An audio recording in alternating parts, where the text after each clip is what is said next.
You searched how to buy shares of Medtronic PLC. Medtronic PLC is a medical technology company listed on NASDAQ as MDTUS, and this video is educational, not financial advice.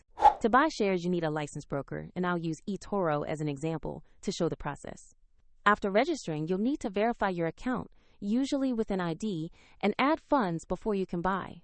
Use the platform's search bar to type the ticker MDTUS and locate the listing.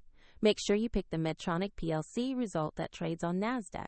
On the asset page, you'll see basic company information and a price chart to review recent movement. Confirm the company name, NASDAQ listing, and MDTUS ticker to ensure it's the correct stock. To place an order, click Invest, enter the amount you want to buy, review the details, and confirm the order.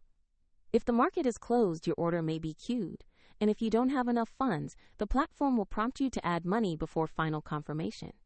Your new position will appear in your portfolio once executed. Check the description for the eToro link if you want to follow this walkthrough.